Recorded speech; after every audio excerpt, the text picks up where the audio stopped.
C'est le plan qui valait 100 milliards. Le plan Relance France a enfin été présenté aujourd'hui par le Premier ministre. Jean Castex espère qu'il permettra à l'économie française de retrouver dès 2022 son niveau d'avant la crise du Covid. Il estime que 160 000 emplois seront créés l'an prochain. Les recettes de ce plan, verdir notre économie, tout faire pour garder nos usines en France et favoriser l'emploi des jeunes en particulier. Christelle Méral nous le détaille avec Florian Dumont. Comment remettre l'économie française sur les rails de la croissance? La réponse du gouvernement, un plan de relance de 100 milliards d'euros avec une priorité, la préservation de l'emploi. Outre une volonté déterminée, nous nous sommes désormais donné les moyens. C'est un changement de braquet considérable. Premier axe, la transition écologique, 30 milliards d'euros. Rien que pour les transports, 11 milliards pour le fret ferroviaire ou les pistes cyclables. Développement aussi de la rénovation thermique des bâtiments publics et privés et soutien à l'hydrogène vert avec 2 milliards pour créer une filière française. Deuxième volet, la compétitivité des entreprises, 35 milliards. Pour elles, baisse des impôts de production, concrètement c'est moins de taxes. Les emprunts seront facilités et la relocalisation encouragée dans des secteurs porteurs comme les médicaments du futur ou l'innovation numérique. Enfin, la cohésion sociale, 35 milliards. Elle passe par un plan pour l'emploi des jeunes, aide aux patrons qui embauchent des apprentis, formation ou la poursuite de l'activité partielle. Mais d'où vient l'argent? Promesse du Premier ministre. Les impôts des particuliers ne vont pas augmenter. Sur les 100 milliards, 40 viendront de l'Union européenne. Le reste, 60 milliards, sera emprunté par la France sur les marchés financiers ou financé notamment par la Caisse des dépôts. Résultat, l'endettement va passer de 100 à 120% de la richesse nationale. Un plan d'ampleur qui vise à créer 160 000 emplois l'an prochain et à retrouver en 2022 la croissance d'avant la crise. Conséquence très concrète de ce plan pour les ménages, ils vont tous pouvoir toucher une aide pour la rénovation thermique de leur logement. Elle sera variable en fonction de leurs revenus. À quoi va ressembler MaPrimeRénov' l'an prochain? Quels travaux pourra-t-on faire et avec quel montant? Jules Longchamp, Muriel Lassaga et François Bader. C'est la maison de ses rêves. Une bâtisse ancienne en Gascogne de 110 mètres carrés. Tout est à refaire, à commencer par la rénovation thermique. Isolation de tous les murs extérieurs, par l'intérieur et changement de menuiserie. Fini le chauffage au fioul, place à la pompe à chaleur, au double vitrage et au poêle à bois. Des solutions moins gourmandes en énergie et qui devraient diviser par 4 sa facture en électricité. Pour l'année, c'était 1 804 € estimé. Et là, avec une pompe à chaleur, on descendrait à peu près 410 € par an. Coût total des travaux, 70 000 €, mais une grande partie est financée par des primes de l'État, dont 18 000 € grâce à la prime Rénov', calculée en fonction de ses revenus. Aujourd'hui, via son plan de relance, le gouvernement élargit ce dispositif. Jusqu'à maintenant, cette prime était réservée aux foyers les plus modestes. Dès 2021, elle sera accessible à tous. Son montant dépendra du revenu de chacun.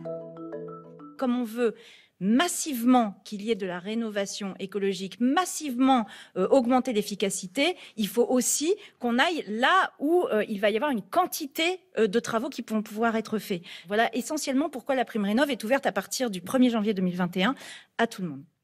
Autre nouveauté, en plus des résidences principales, les propriétaires bailleurs et les syndicats de copropriété seront aussi éligibles dès janvier. Coût pour l'État 2 milliards d'euros, insuffisant selon cette association. Certes, on augmente, mais on n'augmente pas encore assez pour se mettre sur la bonne trajectoire.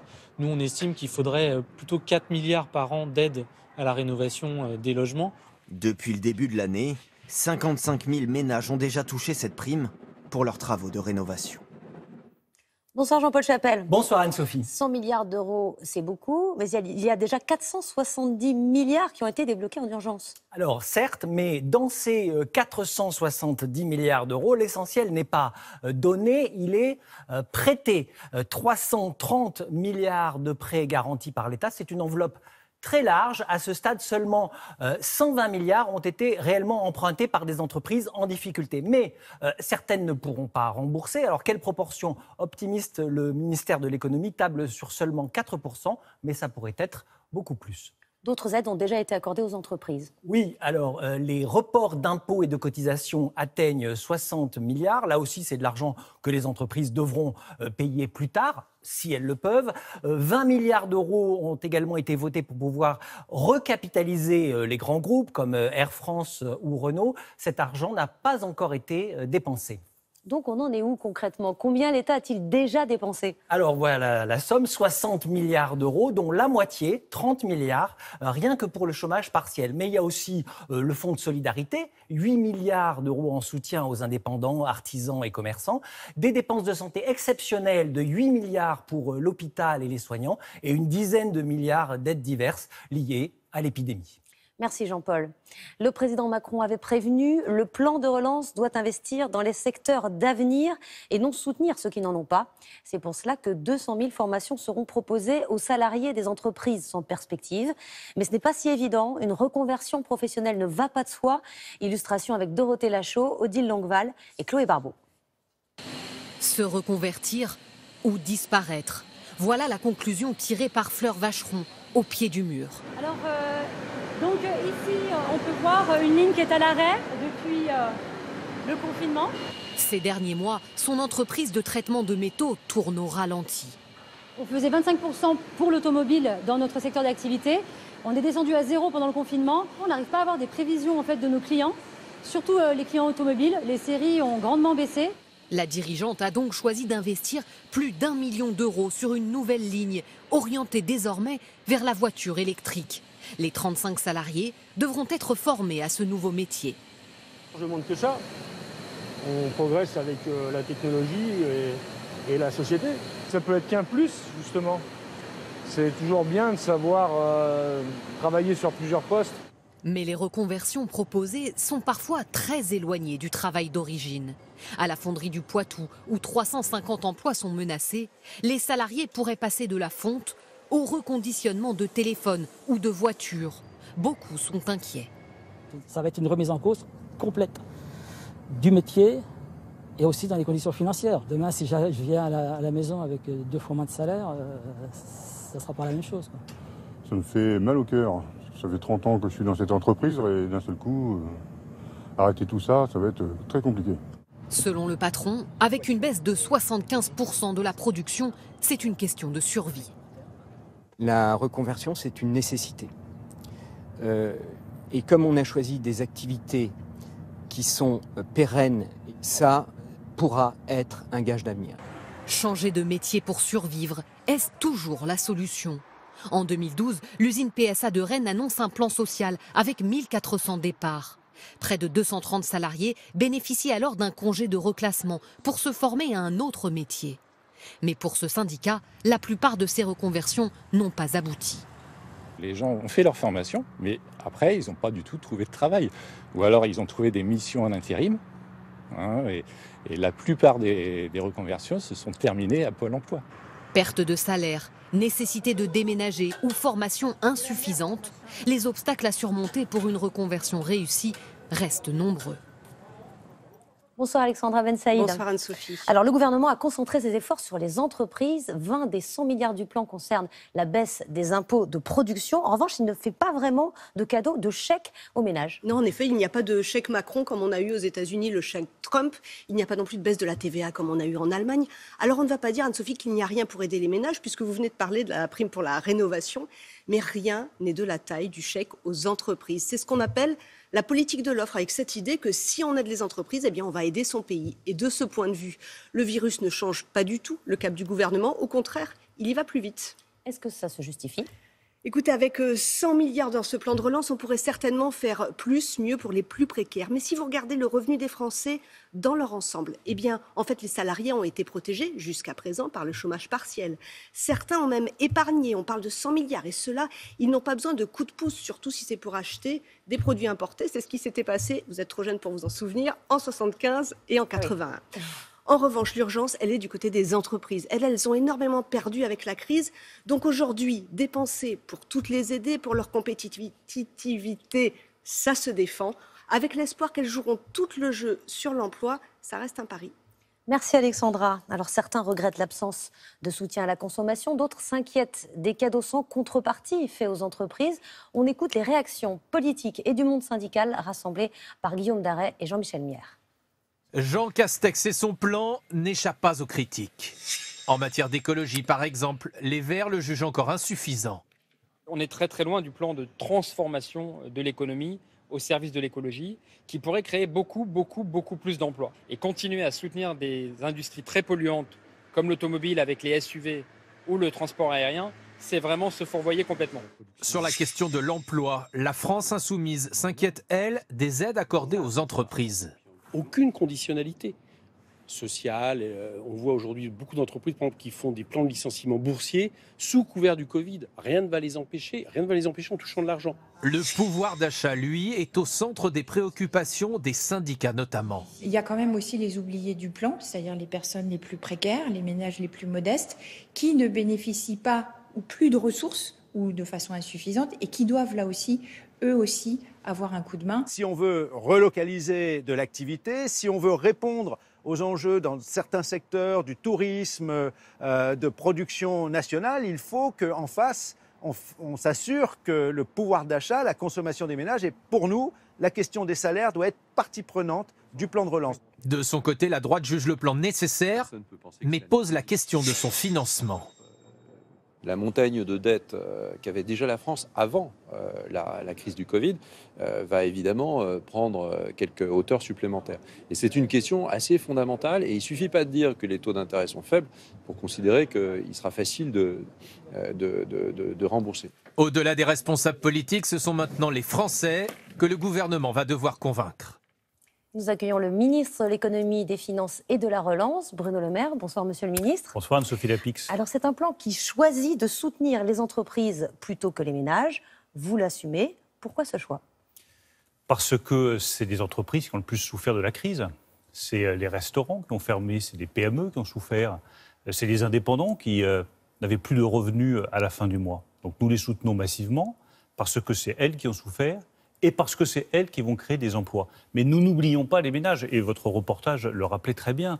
Nous avons massivement protégé les salariés. 30 milliards d'euros pour le chômage partiel, pour éviter les centaines de milliers de licenciements que nous aurions eus si nous n'avions pas débloqué ces sommes pour protéger les emplois. Et ça, c'était avant. C'est jusqu'à, ça se termine. Je veux justement rassurer les Français, parce que je vois cette angoisse de millions de Français pour leur emploi. Nous allons maintenir du chômage partiel pour les secteurs les plus exposés, l'hôtellerie, les cafés, les restaurants, l'événementiel. Jusqu'à quand? Jusqu'à la fin de l'année, il y aura du chômage partiel. Si après, il faut le maintenir, nous le maintiendrons. C'est pas prévu dans le plan de relance, c'est pour ça que je vous pose la question. Pour l'instant, ça n'est pas prévu, mais nous avons toujours répondu présent. Nous avons fait le maximum pour les salariés et pour les entreprises. Et je peux vous garantir, Anne-Sophie Lapix, que nous continuerons avec ce plan de relance de faire le maximum pour les salariés et pour les entreprises. Et pour les plus fragiles, parce qu'effectivement, une partie de Français, ceux qui sont les plus fragiles, ceux qui doivent garder leurs enfants dans des situations parfois difficiles, nous les avons aidés. Exemple, l'allocation de rentrée scolaire qui a augmenté de 100 € à la rentrée. Mais là, je parle du plan de relance de 100 milliards, de ce qui est prévu dans ce plan de relance. Pas de chèque, ça a été fait aux États-Unis, pas de baisse de la TVA comme ça a été fait en Allemagne. Vous ne craignez pas qu'il n'y ait pas de pouvoir d'achat suffisant pour relancer la consommation et l'économie? Je pense qu'il faut aider les plus fragiles. Nous le faisons.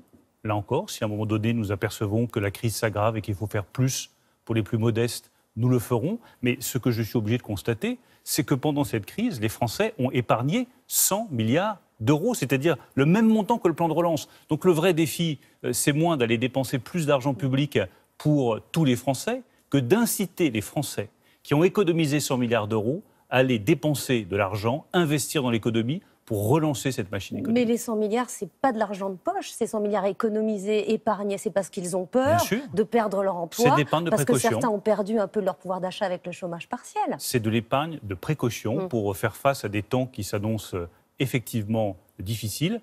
Je leur dis simplement que la meilleure manière de passer ces temps difficiles, c'est de nous aider à relancer l'économie en dépensant cet argent dans l'économie française. Je veux leur dire aussi que nous avons tous conscience que les semaines qui viennent vont être difficiles, qu'il y aura des licenciements, qu'il y aura des faillites. Mais au-delà de ces semaines, il y a la capacité de la France, d'ici 2 ans, à laquelle je crois profondément, à se relever économiquement. D'ici 2 ans, nous aurons retrouvé le même niveau de développement économique qu'avant la crise. Et d'ici là, vous pensez qu'il y aura combien de nouveaux chômeurs? Vous avez estimé que vous alliez créer 160 000 emplois avec le plan de relance. Combien de nouveaux chômeurs estimez-vous pour l'an prochain? Je ne vais pas donner de chiffres précis, mais c'est plusieurs centaines de milliers de personnes qui vont être concernées.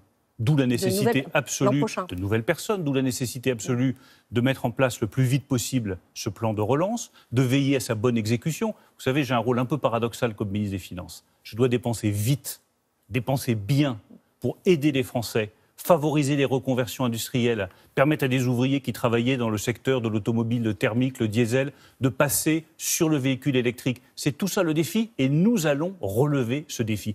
Nous allons y arriver. Vous parlez des ouvriers qui travaillaient sur le diesel. Préparer l'avenir, ce n'est pas, selon le président Macron, déverser l'argent dans les secteurs qui n'ont pas d'avenir. De quel secteur parle-t-il? Quels sont ces secteurs qui n'ont plus d'avenir aujourd'hui en France? Tous les secteurs qui sont liés à l'énergie fossile, ils ont vocation progressivement à laisser la place à d'autres secteurs. L'automobile, l'aéronautique, la métallurgie, ces 3 secteurs. Est-ce que ce sont des secteurs les 3 secteurs qui sont les plus menacés, mais ils ont un avenir différent.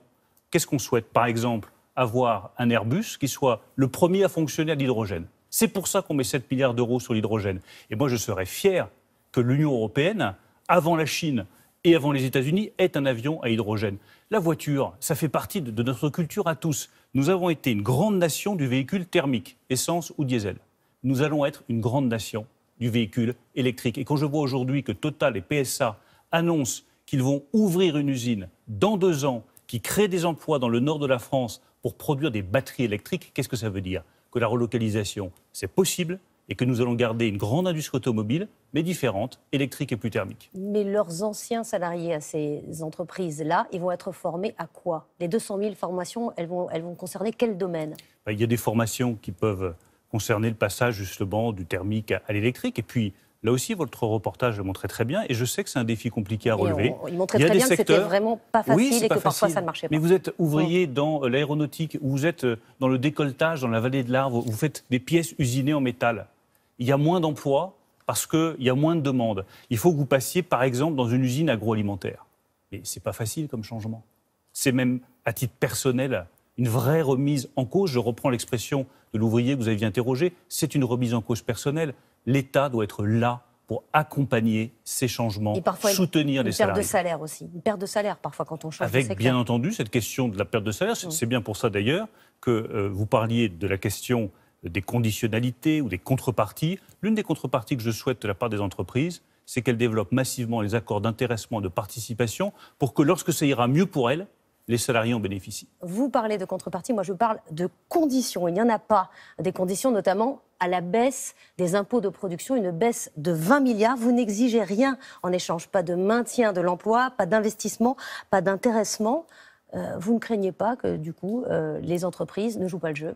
C'est le risque, elles l'ont déjà fait, on l'a vu dans l'aérien, dans l'automobile, encore récemment. Je fais confiance aux entreprises pour qu'elles jouent le jeu. Mais ça marche pas. Ça marche quand vous regardez de la politique de l'offre que nous avons menée depuis 3 ans, parce que c'est effectivement une politique de l'offre. Eh bien, au bout de 3 ans du quinquennat d'Emmanuel Macron, nous avions moins de 8% de taux de chômage. Nous avions une croissance à 1,5%. Donc les entreprises avaient joué le jeu et avaient créé des emplois. Mais je leur dis avec beaucoup de gravité à tous les entrepreneurs, PME, grandes entreprises, vous avez une responsabilité énorme sur vos épaules. On ne s'en sortira que collectivement. Et nous vous demandons effectivement de respecter ces contreparties que nous allons définir avec les parlementaires, qu'elles soient environnementales, qu'elles soient sur les accords d'intéressement de participation ou sur la gouvernance des entreprises, par exemple, pour accélérer cette parité femmes-hommes dans l'entreprise qui est indispensable. On croise les doigts, en fait. Non. On fait confiance, on croise les doigts. Mais on a bien montré, lorsque on passait sur une base contractuelle, par exemple, quand nous demandons aux banques de réduire les frais d'incident bancaire, celles qui ne jouent pas le jeu, c'est contractuel, mais on donne leur nom aux Français pour qu'elles sachent quelles sont les entreprises qui jouent le jeu et quelles sont celles qui ne jouent pas le jeu. L'Europe, on l'a montré, va prendre une partie à sa charge des 100 milliards. Vous allez emprunter pour le reste. Alors, ce ne sera pas 60 milliards, ce sera 40 milliards. On l'a vu dans notre reportage. Ils seront remboursés en 2025, c'est ce que dit Jean Castex. La dette sera remboursée. Oui, une dette. Celle-là. Une dette, ça se rembourse. Et la dette de la Sécu, est-ce qu'elle sera remboursée à ce moment-là? Toutes les dettes devront être remboursées. En Et c'est vrai, 2025. le choix que nous faisons, il est très simple, c'est de dire aujourd'hui, il faut protéger les salariés, protéger les entreprises, c'est le temps de la dépense publique. Je l'assume totalement.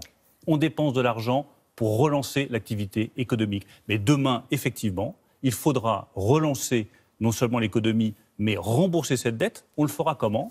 Par la croissance, par la bonne tenue de nos finances publiques et par la poursuite de réformes structurelles. Et justement, vous parlez de la croissance. En un mot, les prévisions sont toujours aussi sombres, moins 11%? Non, je pense qu'elles cette année seront meilleures. Ce sera mieux que moins 11%? D'ici la fin de l'année, parce que la consommation a bien redémarré en mai, en juin, en juillet. Preuve qu'on avait bien soutenu la demande lorsque nous avons réagi à cette crise. Merci beaucoup, Monsieur le Ministre, d'être venu sur notre plateau.